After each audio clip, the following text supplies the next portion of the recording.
Hello, everyone. My name is Anneshia Freeman. I'm also known as the locksmith because I make keys for people who are locked up in their minds. I'd like to welcome you to my first in a series of interviews that I'm going to conduct with people who have been through my Lies That Bind cognitive restructuring and resocialization program.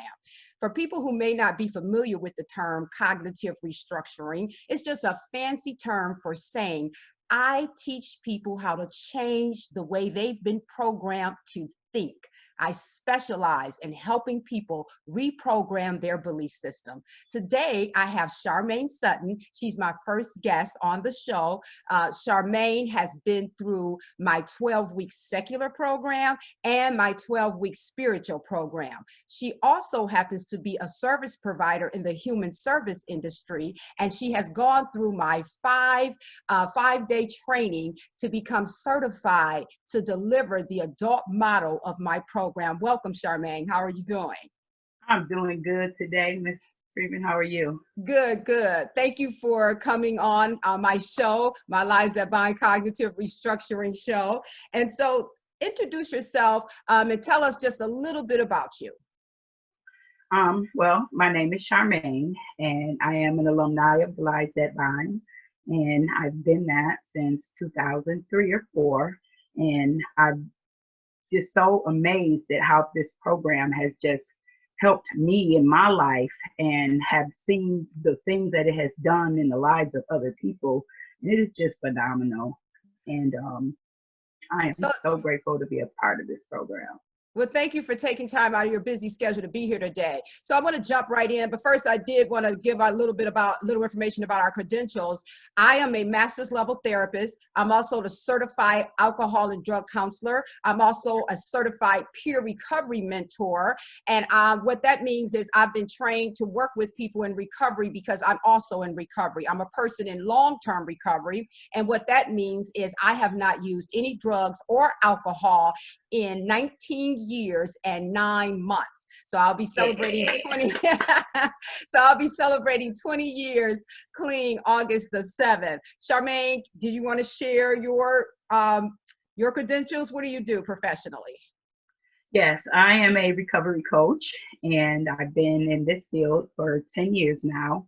I am also a person in long-term recovery, and I have 12 years, 4 months, and some days and some hours. Congratulations. Yes. And I've known Sharmane since she's entered the recovery. I've known her before she entered the recovery process, and I've had the privilege of knowing her since she entered the recovery process and have watched her bloom and grow. So I wanted to ask you a few questions. If you see me glancing over, I'm looking at my notes. Since you've been through the Lies That Bind program, and I did make this clear in the beginning, I introduce people to dysfunctional unconscious beliefs that make decisions for them without their conscious awareness. So today, Sharmane, we're going to talk about two of the beliefs that were very problematic for you that you have made progress in. Can you tell me the first one? What's the first dysfunctional unconscious belief that you have addressed? What other people think is more important than what I know or think to be the truth. Can you hold your card up in front of the camera so they can see your card, Sharmane? It's the glare of the camera, you can't see it a little bit, but this is what people in my program get. Okay, that's good, thank you. You can take it down. That's the people in my program, we don't just talk about dysfunctional unconscious beliefs, they get a stack. They get their dysfunctional unconscious belief on 4x7 laminated cards with the dysfunctional belief, the unconscious belief that's been making decisions for them without their conscious awareness on the front. And they get the functional belief, which is also known as the deactivation code, on the back. So we take the guesswork out. They don't have to wonder, why do I keep doing that? How many of us have said that? Have you said that before, Sharmane? Over and over again. Why do I keep doing that? Because we know we're not I'm not an unsmart person, but some of my decisions before I did this work, they didn't seem appropriate to my intelligence level. So tell me a little bit about that issue. What other people think is more important than what you think or know to be the truth? How has that issue affect you? Let's start with work. How has that affected you in your professional career? That has been one of the lies that has impacted me greatly throughout my lifespan, where I always wanted to know what other people thought about how I performed. Were things right? You know, I would constantly find myself asking people, does this sound right? Did that sound right? Did I say that right? Did you understand what I meant when I said that? Just so that I would feel better about myself, to know whether they approved of me and the performance that I had done. So it had made a great impact in my life over a period of time, and the way that I didn't feel like anything that I did was good enough unless someone approved of it. So I'm going to code in real time for you, because I've been doing this so long. I've been doing this work since December of 2003. I can code people's unconscious belief system in real time. In the beginning, I had to do the formative years assessment, which is a 2-hour assessment, and I still do the assessment, but I've been doing this so long, I can code people's unconscious belief system in real time. So that what Sharmane just described was what we call a lie combination. So she just talked about the dysfunctional unconscious belief, what other people think is more important than what you think or know to be true. But she also talked about the lie. She also spoke or implied, or she also identified another lie. Your value as a person is dependent upon the approval of others. So she could not even feel good about herself unless other people approved of her. So those lies work in combination. So if a person has the belief, because I've worked with people who say, Miss Freeman, I don't care what other people think about me. But then they would say that they agree with this issue, that they have this issue, that they have this issue, but they say, I don't care what other people think. Well, I have to remind people, these are unconscious beliefs. You don't go in a room and say, hey, what you think about me is more important than what I think or know to be the truth. And I'm going to make decisions based on what I think you think. That's an unconscious belief. But the belief, your value as a person is dependent upon the approval of others, would have no power if you didn't care what other people thought about you. And so they work in combination. So Sharmane, tell me how that lie, what other people think, have affected you at school. Because are you a first generation college student, correct? Yes, I am. So I know that when you first started working on your associate's degree, you went through the lies that bind, you were in the middle of the lies that bind, or either you were already an alumni, and you would tell me from time to time that you would take some of these cards in your backpack to college with you, because a lot of these issues would affect your ability to focus and concentrate and learn, and you would deactivate using these cards so that you could continue to perform in the classroom. So how did that issue affect you at school? What other people think is more important than what you think or know? That had me feeling like, you know, first of all, I came into college at a late age in my life, and I came into the classroom with all of the students just graduating high school. And I already came in with the thought that they were more smarter than me and that they were more better than me. And so the way that they did their work compared to the way that I did mine became a struggle, because I always would think, I wonder if they think I'm stupid. I wonder if they think I'm too old to be here. And then the biggest part was doing the group assignments. And I would always try so hard to do so much, to the point where I would go home, think of an idea that was part of our presentation, write down a whole bunch of stuff, research a whole bunch of stuff, just to get back to school to know that I didn't even need to do all that. Okay. But okay. I was thinking what they were thinking about me if I could not perform and do my part of this project at the level that they were doing theirs at. And so what I hear you saying is that these issues will tie up a lot of people's time, a lot of their energy, a lot of their focus. And in fact, that's one of my workbooks. I have a workbook entitled My Unaddressed Issues Make My Budget and My Schedule, because every one of these issues, hold your stack up, Sharmane. I just got a few with me. She got her whole stack sitting there with her. Every one of these issues make demands on your time, on your energy, and on your money. And here is the beauty. Once you get free, you can reallocate that time, that money, and that energy to your positive endeavors, into your dreams, into your vision, the vision that you have for your life. You can reallocate all of those resources. Can you read the back of that card, Sharmane, for our audience? Yes.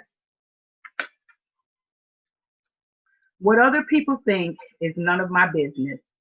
I need to ask myself a question. When did I first realize that I had the ability to read the thoughts of others? For one thing, I don't know what they are thinking. They may be thinking about the weather. Most of what I think people think about me is actually me projecting what I think about myself onto them. If I think I have to be perfect, then I think they think I have to be perfect. If I think I don't look right, then I think they think I don't look right. Another thing to consider is that some people actually do think a lot of negative things about me. And that is because I may have given them good reason to think those things. Some people think poorly of me because they are negative and think negative thoughts about everybody. Another thing to consider is that I must believe I am not at the mercy of other people. No, I am. I must think I'm at the mercy. See, I wrote the back of that, so I know what it says. It's that I must believe I am at the mercy of other people's decisions based on their opinions of me, to give their thoughts more than a casual appraisal in the scheme of my day. That is not the case unless I make it the case. It's highly unlikely that I will be able to pay any of my bills with a list of the names of the people who think well of me.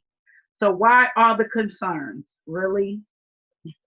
Okay, well, Sharmane, let's do one more. Let's do one more for our audience. Let's do the other dysfunctional belief that you said was problematic for you, that you've made a lot of progress in addressing. Okay. What is that? Your value as a person is based on your latest and greatest performance. And so, Sharmane, I can really relate to that. That issue was in my top 10.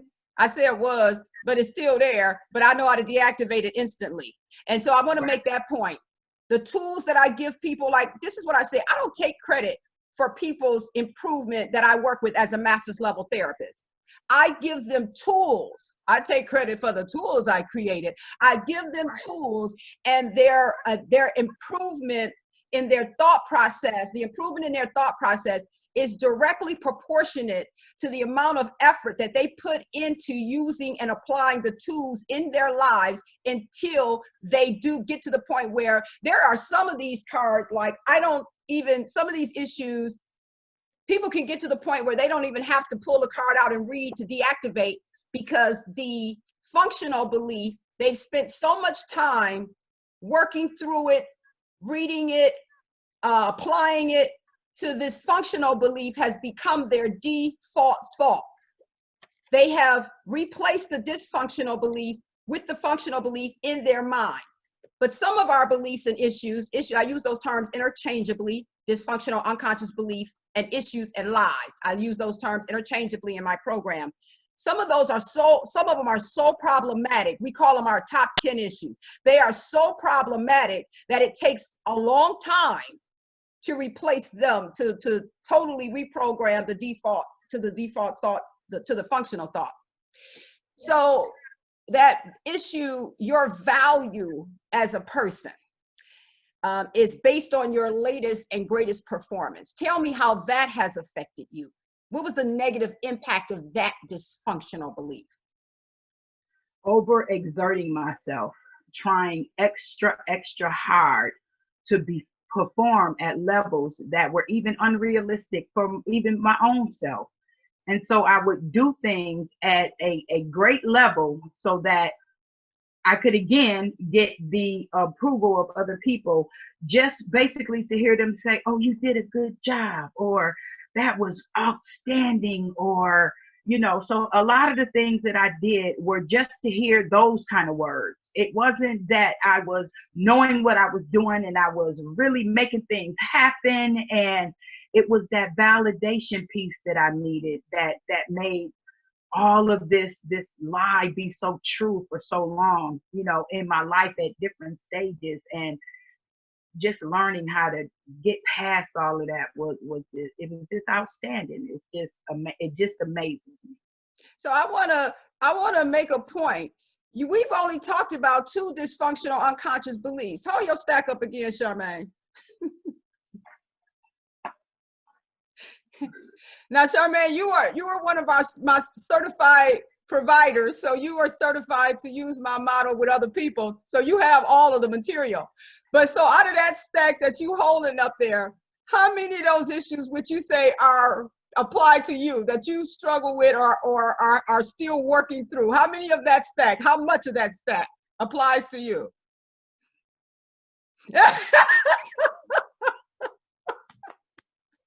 So I want to make that point. She just talked about the debilitating impact of 2 of them.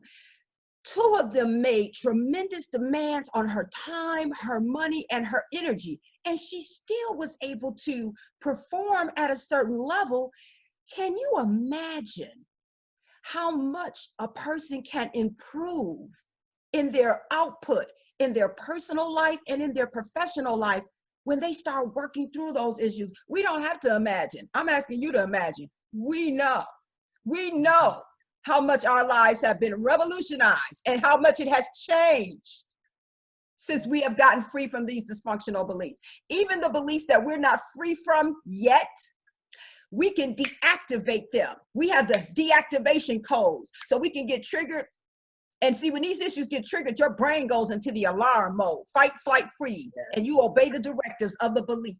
And then after you come out of the alarm state, your thinking brain re-engages, and you can think of 25 appropriate ways you could have handled that situation. But a lot of times for us, it's too late. It's already cost us. It's cost us time, money, energy, and it may come with some other horrific consequences we didn't really sign up for. And so, Sharmane, I'm going to have you read the back of that card in a moment, but I want to talk real briefly about how that issue impacted me as a master's level therapist. I did an entire series, 12-week series, where everyone in the room were therapists. And it was a heal the healer session, because even though we have alphabets behind our name, a lot of us are passionate about helping people. We still have an obligation to the people we work with to work through our issues, at least to know what they are and be making improvement towards them, or they will show up in our work. These issues do not stay in the car when you pull up in the parking lot of where you work at. It would be nice if they stayed at home, if they didn't jump in your briefcase or jump in your purse. But these unaddressed issues come right in the door with you, and they affect your professional life as much as they affect your personal life. So as a master's level therapist, because this issue is in my top 5, it ain't even in the top 10, it's in the top 5, right? This issue early in my career, when I was a novice counselor, early in my career, I would find myself taking my clients' performance or outcomes personally. I would work harder than them. I would feel good about myself if they did well, and then I wouldn't feel so good if they didn't. And I found myself internally struggling with the clients who actually needed more focus and attention from me, until I discovered that it was this issue. And now I can deactivate. I can give my best to the people that I work with. I give them tools. If they choose to use the tools or not, that is on them. I try various ways and methods, but I don't take credit for their advancement, and I don't take credit when they fail to improve. I just give them the tools, give them everything I got, and at the end of the day, I can sleep good because I understand the functional belief. Can you read the back of the card, Sharmane? Yes. My value as a person is directly related to the criteria that I authorize for self-worth. I am not a circus animal that has to perform for the roar of the crowd. There is nothing wrong with the desiring recognition and approval, but my worth as a person is not dependent upon my latest and greatest performance. I am the one making the hoops, pouring the gasoline on them, lighting them, throwing them in the air, and jumping through them while others enjoy the show. My value is determined by the criteria I set. Others are only capable of making me feel good about myself for a short period of time. After the applause wears down, how do I feel about me? Am I okay with me, or do I need to read my bio before I go to bed? I appreciate and accept myself. Awesome. Thank you. Thank you. I want to make this last point before we end.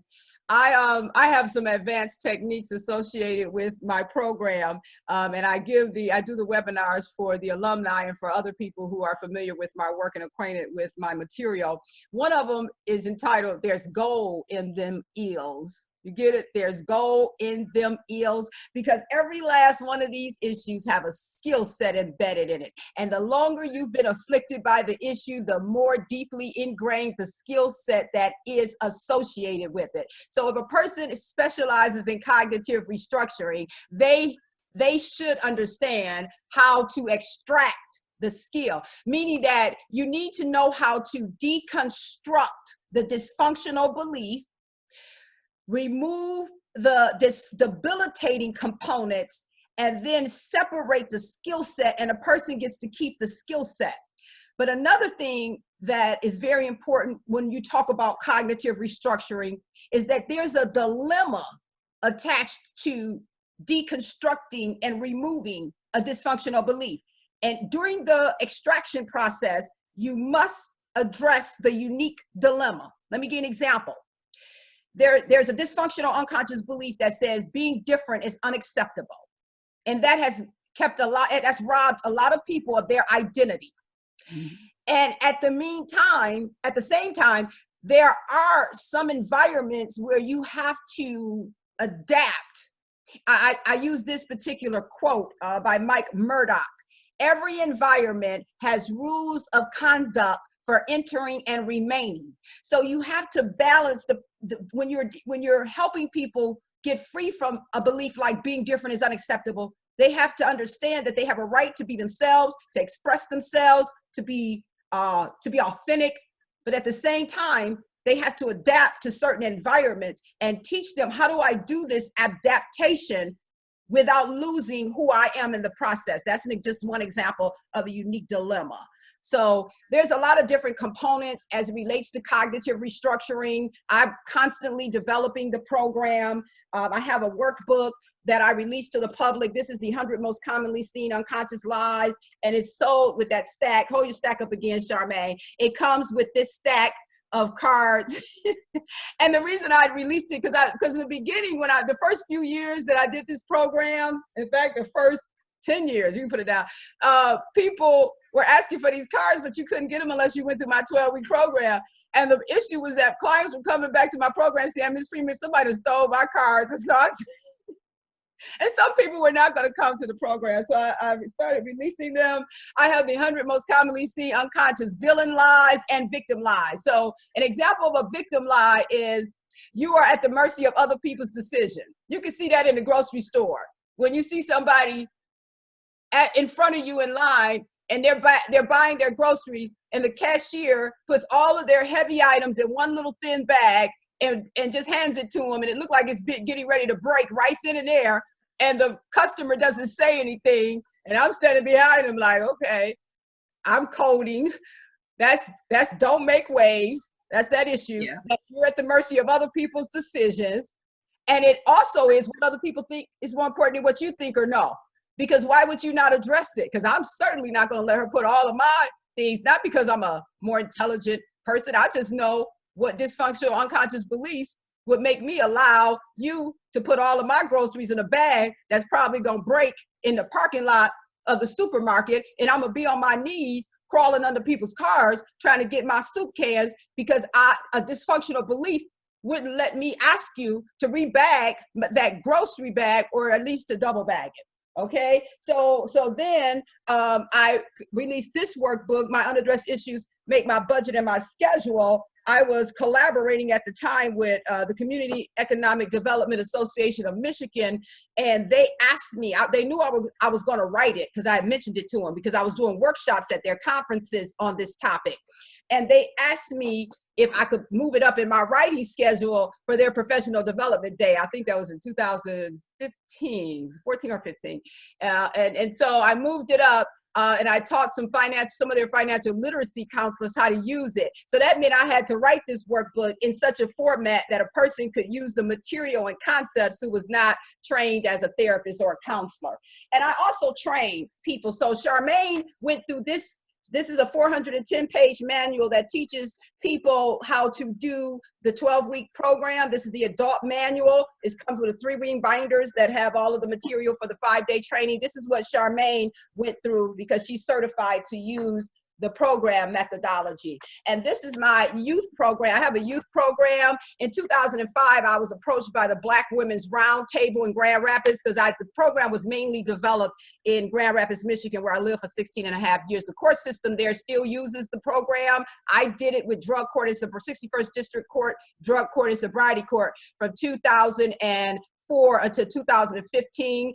They still use the program. Another therapist that I trained, Cy Marsh, he's New Life Counseling. He's trained and certified in the adult model. He still does uses the program methodology for drug court and sobriety court clients. So in 2005, the Black Women Roundtable heard about my work, and they asked me if I could tweak my program methodology for youth, and I did. It was piloted for 4 years within the Central City Weed and Seed program, which was a federally funded crime prevention program. So I had all these court mandated youth.